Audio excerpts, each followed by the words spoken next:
You are listening to Redefining Rural, a podcast dedicated to celebrating, elevating, and changing the way we think about rural education in the state of Colorado and beyond. Download and subscribe wherever you get your podcasts, and don't forget to follow us on your favorite social media platform. Hey, good afternoon, everybody. We're back with our Redefining Rural podcast. This may be the first time in a long time that Danielle Kirk and I have all been at the same podcast at the same time. So I feel really lucky about that. And really glad to have two guests doing some just, I don't know, innovative and game-changing work in rural schools with regard to educator recruitment and retention. We've got Dave Slidhauer, who's the superintendent in the Calhoun School District, and then Dr. Katie Anderson Pence, who is the associate dean at the University of Colorado, Colorado Springs, also a gold sponsor of the Alliance for a long time. So we're really grateful for your partnership in all regards. Dave, we'll start with you. Well, tell us a little bit about Calhoun, where you are, how big you are, those sort of things. And then tell us what got you to this. It's a federal apprenticeship program for educators, and tell us about how you got there and how it's going. Sure. Well, we are a small rural district. We're about 37 miles northeast of Colorado Springs in the northeastern corner of El Paso County. We're 460 students pre-K through 12. We are all located in one building, which is a fact that I absolutely love about my district. And like a lot of rural schools, we were experiencing, the effects of what I'll call the teacher exodus. Looking at the potential, we had teaching positions that we couldn't fill. And for a lot of reasons, I mean, one of them being the remote nature of where we're situated. So we realized during the pandemic how heavily we had relied upon our paraprofessionals to carry a lot of the load. When teachers were out because they were being quarantined or whatever, we really leaned on our paras to a great degree. And so we started out really with the notion of building a training program that was so robust, and the way we framed it was we wanted this to be so robust that by the time they reached the end, they would really be considering taking that next step and pursuing a license possibly. We wanted to go to that level. And the other thing that I think influenced us greatly was, I have paras in our building, and I don't know how common this is, but we had many paras with 15 and 17 years of experience in our building. And it seemed odd that, under the TERP program, someone who with no teaching background, but a degree could get a seat in the TERP program, but not be able to teach, whereas someone who's been delivering instruction for 15 to 20 years wouldn't have that option. And it felt as though there was an opportunity, there was a workforce available to us that maybe we weren't accessing, especially in this time of what I really consider as a crisis. And so as we were building out the training program, we got in touch with Dr. Anderson Pence, and she let us know about some work that was being done, I believe, in Tennessee. Is that right, Dr. Pence? That is correct. Yep. And I think there was a parallel as to what we were building and what had already been built, but was really a fully approved, federally recognized apprenticeship program. And so to shift our focus from where we initially intended to what she was aware of, and to bring UCCS on as a partner was really a pretty obvious move to make. And so talk a little bit about what we'll ask you some more details about the partnership and what the training looks like. First, tell us, because not everybody that listens is in the education world, what is a paraprofessional and what does that role look like typically in a rural district? And then what does it mean to to be part of a federal apprenticeship program? Does that come with money? Does that come with requirements? Does it come with both? Yeah, so a paraprofessional, sometimes in some districts referred to as an educational assistant, is exactly that. That's an unlicensed person, classified employee that is willing to work with a licensed teacher and help with the delivery of instruction. So in large chunks, teachers design instruction a lot of times. Many times this is associated with special education services, and paras assist in the delivery of those services. So, and then your second part of that question was the financial requirements for an apprenticeship program? Would Just why a federal apprenticeship? And maybe that's a question for Dr. Pence, but what are the benefits of getting that status, so to speak? I think one of the things it does, and Dr. Pence, just jump in where you want, but it does require to build a pretty definite framework. It does, I think, focus your thinking on where you want that to go. But beyond that, perhaps apprentices in a registered apprenticeship program are eligible for certain federal supports that would not be available to them absent that registration. Right. And another important part of to be a registered apprenticeship that they look for is that the apprentices are building skill. They're learning the skill of their trade, so to speak. But they're also being compensated for it. So learning while earning is a huge part of an apprenticeship. And we saw that as a great opportunity to remove some of these barriers for the paraprofessionals that were already in the classroom, but didn't really see a path forward for them to get that teaching license. So helping them along that path was a big part of our motivation to develop the registered apprenticeship program. I think it's a great point. And I think the other thing that really was important to us is, there are a lot of alternative paths to licensure that are being talked about and developed right now. But some of those are, a 3 years from now solution. We were in a situation where we really needed an August of 22 solution. And so this would allow us to admit those candidates that had at least 2,700 hours already with experience delivering instruction, working with master teachers. So it's a different little bit than maybe some of the trade union apprenticeship programs you've heard about, where there's really, you come in as an apprentice with not necessarily prior knowledge. Does that make sense? Whereas this apprenticeship does require some prior knowledge and some prior skill acquisition before the acceptance happens, which then allows us to put them to work and create an on-the-job training scenario, which was really important for us. And frankly, for the other, this district is part of the Pikes Peak BOCES. This is 9 rural districts in the area. And we offered this program to my colleagues in those rural districts who were experiencing the same issues that we were. And so the apprenticeship program currently, as it stands, is staffing apprentices here in my district, as well as I think it's 5 other districts and 1 outside of the BOCES actually that we've included as well. And are the teachers serving as what we would call the teacher of record in your classroom? Are they? They are. Or they are. They are the teacher of record, right? Now, I will say it's gone well. One of the things that we did was we created a grant-funded position for a specific coach for our apprentices, which is right here in the building. And I think that wraparound support, when I think about the level of support we have for our apprentices, I got to tell you, I am questioning why we haven't provided this level of support for a first-year licensed teacher and the benefits we're seeing from it, which includes, we acknowledge in our learning, whereas our paraprofessionals and our apprentices that are coming in as former paras have experience with delivery. What they don't have experience with is design, instructional design. And so our supports line up around those things, for example. But I think some of the other advantages that we've noticed is most of following this path, you're hiring people by and large that are already members of your community. So they live here in town, they live in the district.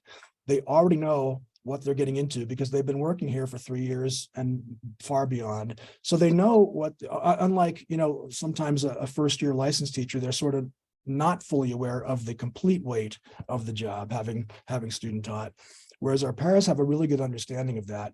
And again, the fact that they live here and are, consciously choosing this, I think we will see a tie into longevity, which of course is going to be important to us going forward. Yeah, absolutely. So Dr. Anderson-Pence, talk to us a little bit about how the university ties in with this partnership with rural districts and help us better understand how that works. Sure. So one of the required elements of a registered apprenticeship program is that it be connected to a training service provider, I think is the language. I might be wrong on that. But a sequence of coursework to help the apprentices gain skills and knowledge.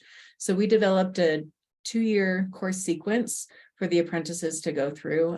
They take 2 classes a semester in tandem, one right after the other. The first year of the coursework, all of the apprentices take the same courses, sort of introductory courses in lesson planning, practicum type of things.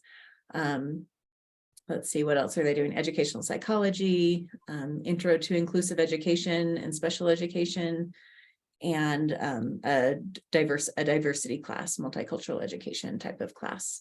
In the second year, they separate a little bit into elementary and secondary, depending on what their pathway is for teaching. Our elementary apprentices take some methods courses in early childhood math and literacy, another practicum seminar support class, and another special education focused class in transitions. Our secondary education folks take more courses in content of whatever content it is that they're teaching, whether it be science, math, social studies, or English. So we designed it in a way that all of the coursework that they're taking can be transferred into a degree program towards that teaching license, toward a bachelor's degree, should they choose. So across your 5 districts then that you're working with, what's your total enrollment in your program? I think at this point, we have 13 apprentices placed, and then we have 2 or 3 that we would consider unplaced apprentices. So what we're doing is we're offering the training and the coursework through UCCS for those paras that really are interested in this, but don't in their buildings have a placement available to them right now. So that we would consider them unplaced apprentices. And then we also developed, Dr. Anderson-Pence makes a great case. We really designed this with the intent to hopefully build it so it does encourage them at that point to continue on and, secure the degree and the license and that sort of thing. And we do that by we've developed a separate salary scale for our apprentices. And I think that's a critical piece, because to be honest with you, it's my opinion that it's really probably unrealistic to think that people will pursue degree later in life at $15 an hour or $16 an hour. So that putting them on a salary makes that economically feasible then to continue on with this educational studies as part of that. And then also when they complete the 2-year program, so the year 1 apprentice, 2-year apprentice, and at that point, when they complete it, we consider them to be credentialed apprentices. And that means they can take a record of their level of training. And within the BOCES, we have an MOU to recognize that as someone we would be willing to offer a position to. And once they become a credentialed apprentice, then for them to continue, they have to continue, just like every other teacher in the building, they have to continue to acquire credits on up into our step 1, which would be the BA level. If that's clear? Yeah. Have the other districts that are involved adopted that same model? Have they also revised their salary schedule and done some similar upgrades to their infrastructure? Yeah, so the model has been adopted. The details are really district level decisions, but I think university, I'm not aware of anyone who's not adopted the model. There are some variations as to the numbers and the passage through the salary scale there, or the apprentice scale, but they've all adopted the model. And Dave, when you were talking at first, in order for someone to become apprentice and be part of this program, I think you said that they had to have certain hours that they were already experienced in a school. It looks like. So 2,700 hours, it comes out to about 2 years of experience as a paraprofessional or verified experience working with children in the age group that they're looking to work with. So as I said, different than some other apprentices, to be accepted into the program, you need to come with some verification of acquired skill.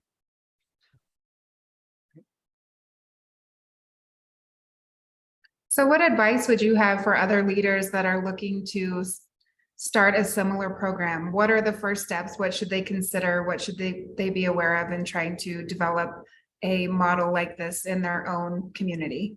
Right. Dr. Pence mentioned you do need that training partner, and UCCS has been an absolutely phenomenal partner with us. I mean, this would not have been possible without that partnership. So I would say, in terms of my recommendation, reach out to Dr. Anderson Pence and have her put the paper feet on the floor for you because she can walk you into the target. We also enlisted the help of Carrie Sigmund from the Colorado Urban Workforce Alliance. And she was sort of our interpreter. She would help interpret things from ed speak into Department of Labor speak for us, which is, I think, a really critical thing as well. Through the actual application process and what the application has to look like and the language that they need for this to be approved. Now, having said all that, this ability for our apprentices to access their coursework remotely is a very big important part of this, because Right. we mentioned the proximity issue for all rural schools. It's always that access to the training, whether it's professional development in this aspect or career technical education. The proximity piece is big for us. So that remote access, I'd say, is really, really critical. And then, determine need and the back. I'm going to hand this off to Dr. Pence here in a minute, but to think hard about the onboarding services for your apprentices that you're going to want to put in place on site or access in some way to address those gaps that you can anticipate. The big one I mentioned to you is that instructional design or lesson planning. So Dr. Pence, your thoughts? Yeah, I think one of the biggest factors of success that we've had is having someone to provide that wraparound support for the apprentices. In this case, that's the same person who is the instructor of the courses that they take through the university. So the courses are online asynchronous. However, there's an element of in-person connection with that because she is the one teaching the classes and she sees them. If not in person, she connects with them on Zoom quite regularly and can have those conversations with them with that wraparound support. Who covers the costs of the UCCS piece? So UCCS pays for the instruction. We pay the instructor just as we would normally any of our other lectures in other programs. But is there a cost to the students as there would a typical program? Who covers that? The districts or the The district is, the district is paying that out of professional development funds. Actually, the PD budget is covering that. And to be honest with you, because this is, easily qualified as professional development, I think title funds would come into play here as well. Are there any grants or anything that you've been able to access at this point for either salaries or any of it? The mentor? We did. The grant I mentioned earlier for the coach that we hired to take this load was from the mentor grant that was offered last year, right? And that was a state grant. Yes. Yeah. And I know you've gotten the attention, or you've mentioned meetings with the White House, so to speak, on numerous occasions. Sounds like this is rather relatively new, the apprenticeship, the educator apprenticeship. Is that fair? Dr. Pence, Tennessee, Tennessee was the first. Am I right about that? I'm not sure what the history on that is, to be honest with you. Yeah, Tennessee was the first K-12 registered apprenticeship, registered teacher apprenticeship in the country. And that really has paved the way for other programs in other states to do similar things, to recognize, even in a traditional program, really what students are doing is an apprenticeship. We ask them to do practicum, we ask them to do student teaching, but typically we don't pay them to do that. And that's a huge issue, a huge ask of students to put that aside and work for free. So this apprenticeship sort of helps bridge that, something that has been in industry for quite a bit. And so it's really neat to see how education has now connected to that as well. Well, that's fantastic. It's great to hear all the work that you guys are doing, especially as we like to highlight a lot of rural innovation. And so once again, it just proves what an amazing thing rural is with regards to thinking outside the box. So very much appreciate Dave and Dr. Pence for your guys' work on this and really appreciate it. Any visions of where you take this next? In terms of my district, the system is built. We're going to use it. We're going to use it across the BOCES. We anticipate, in fact, we had just a mid-year resignation due to pregnancy here, and we've posted, but we have not had any. I mean, when I talk about the teacher exodus, I really like to frame it this way.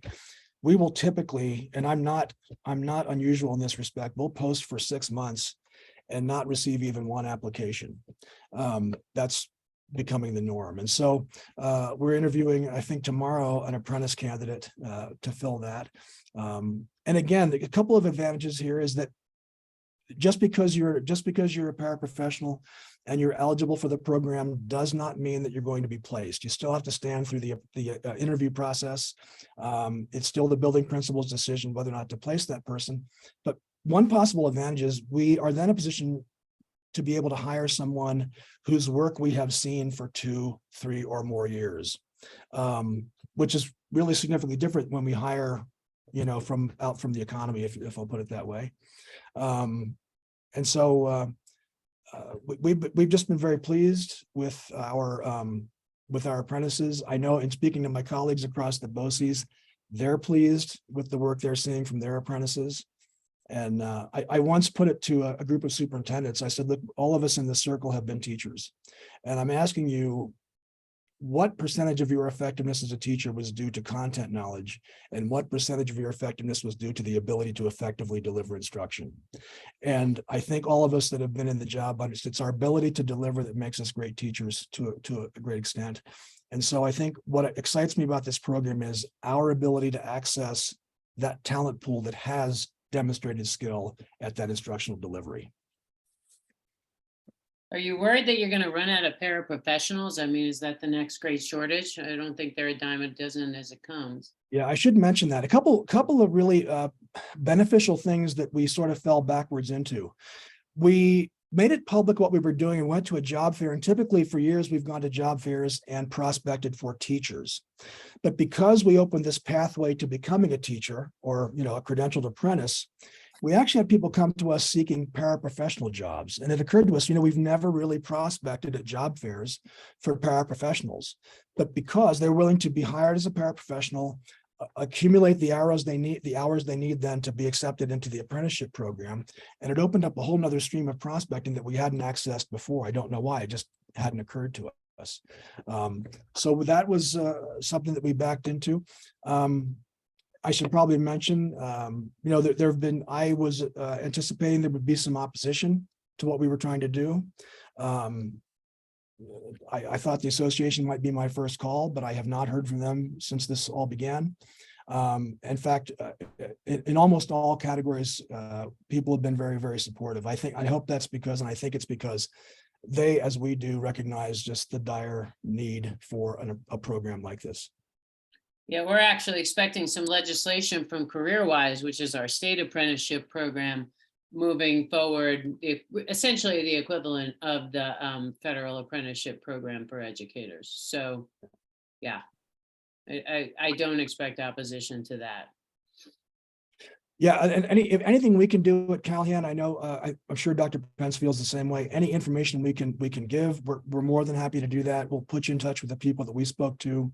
The process was surprisingly, I thought, accessible. So it certainly can be done. There's just a few things that you want to make sure that you've got in place. We mentioned those, but if we can be helpful to fill that need, we're happy to do that. Well, thank you guys so much. We really appreciate hearing about the great program that you're doing, and definitely listeners, as you hear that, please reach out to us on the Redefining Rural team, and we'll put you in touch with Dave and Dr. Pence as far as communication. But thank you so much for the great work that you're doing for the students of your area and across the Pikes Peak BOCES. And hopefully we'll see this innovation expand across the state of Colorado so we get more teachers to fill that gap that we're seeing. So thank you so much.